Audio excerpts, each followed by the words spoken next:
ادھر صورتحال یہ ہے کہ اسرائیل کی مدد کے لیے، اس کی حمایت کے لیے ساری مغربی طاقتیں یکجا ہو گئیں۔ امریکہ کہتا ہے، امریکہ کا وزیر خارجہ وہاں جا کر کہتا ہے کہ اسرائیل جب تک ہم موجود ہیں، یعنی امریکہ موجود ہے، اسرائیل کا کوئی بال بیکا نہیں کر سکتا، ہم اس کے پیچھے کھڑے، ہم اس کے ساتھ کھڑے۔ برطانیہ کہتا ہے اور سارے جو مغربی ممالک کہلاتے ہیں ان سب نے بیک آواز اسرائیل کی حمایت کا اعلان کیا، اس کی پشت پر سب کھڑے ہیں۔ یعنی بقول قائد اعظم محمد جناح کے اس ناجائز بچے کی پشت پناہی کے لیے پوری مغربی دنیا کھڑی، امریکہ سے لے کر برطانیہ تک اور دوسرے یورپی ممالک تک۔ ایک طرف تو یہ حال ہے، پوری غیر مسلم دنیا بھارت سمیت اس کی پشت پر کھڑا ہے۔ بھارت کہتا ہے میں اسرائیل کے ساتھ اس لیے ساتھ ہوں کہ عالم اسلام کو اگر دیکھو تو مراکش سے لے کر انڈونیشیا تک عالم اسلام اس طرح ایک زنجیر کی شکل میں ہے، ایک کے ساتھ دوسرا، دوسرے کے ساتھ تیسرا، پورا عالم اسلام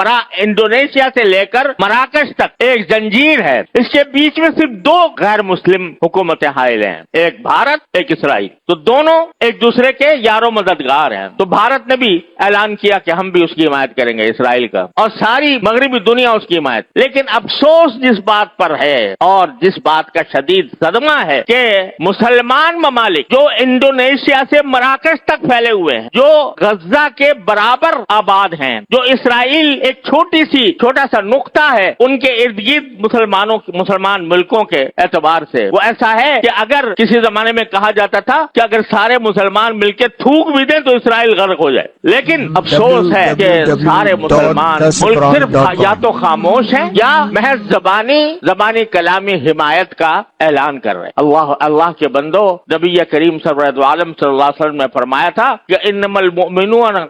کجسد واحد، سارے مسلمان ایک جسم کی طرح ہیں، اذا اشتکا منہ عضو تداعی لہ سائر الجسد بالحمى والسہر، او کما قال صلی اللہ علیہ وسلم، فرمایا سارے مسلمان ایک جسم کی طرح ہیں، اگر اس کے کسی عضو کو کوئی تکلیف پہنچتی ہے،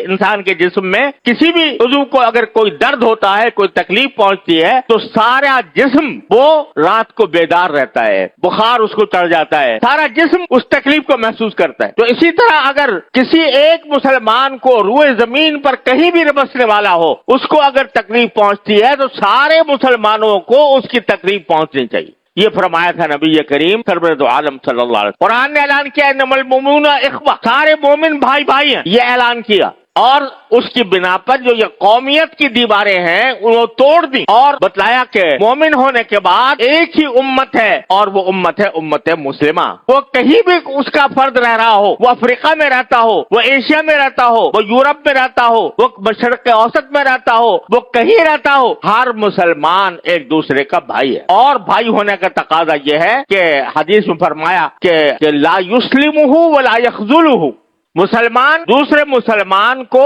بے یار و مددگار نہیں چھوڑتا، لا یسلمون، نہ اس کو دشمن کے حوالے کرتا ہے اور نہ اس کو بے یار و مددگار چھوڑتا ہے۔ مسلمان کی خاصیت یہ ہے۔ لہذا اس نقطۂ نظر سے اگر دیکھا جائے تو مسلمانوں کی تاریخ سے بھری پڑی ہے کہ ایک جگہ پر اگر مسلمان کو کوئی دشمن حملہ آور ہوا ہے تو دوسرے مسلمان اس پر آ کر ان حملوں سے اور ان ظلم و ستم سے نجات